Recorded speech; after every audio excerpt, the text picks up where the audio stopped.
यायचा प्रयत्न करत असते. मूल जेव्हा शाळेत जातं तेव्हा मला असं वाटतं सगळ्यात जास्त आनंद कोणाला होत असेल? आईला. तर मला असं वाटतं त्या बाळासोबत, त्या मुलासोबत आईची शाळा ती शिकलेली जरी असेल पण तरी तिची खरोखर शाळा मला असं वाटतं तेव्हा सुरू होते.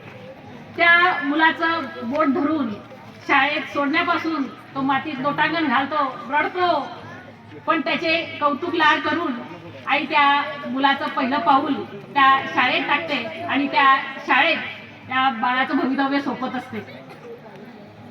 मी म्हटलंच आपल्याला की एक माता म्हणून मला 2 मुलं आहेत. 18 वर्षाची मुलगी आहे, 16 वर्षाचा मुलगा आहे, तो 10वीत आहे. तर मी या सगळ्या अनुभवांमधून गेली आहे.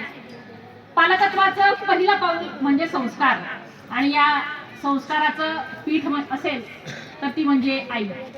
तसं हे काम दोघांचं आहे, आईचं पण आहे, वडिलांचं पण आहे. पण वडील आपल्या कामकाजात व्यस्त असतात आणि सर्वात जास्त जर संपर्कात मुलं असतात तर ते आईच्या.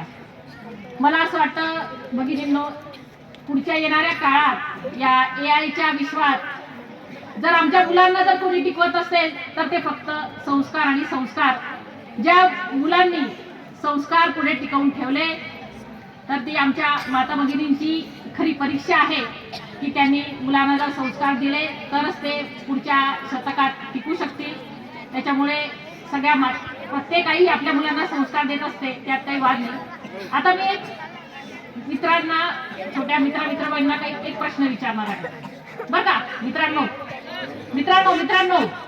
ऐकताय ना? आता मला एक खरोखर उत्तर द्यायचं बरं का. सकाळी शाळेत येताना कोण देवाचा नमस्कार करतं, आई वडिलांचा नमस्कार करतं, घराच्या वडीलधाऱ्यांचा नमस्कार करून शाळेत कोण येतं? खरं सांगा बरं का, खरं सांगा.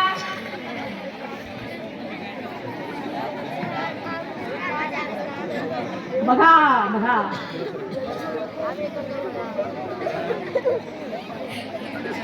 चला, काही हरकत नाही. पण मला आज सगळ्या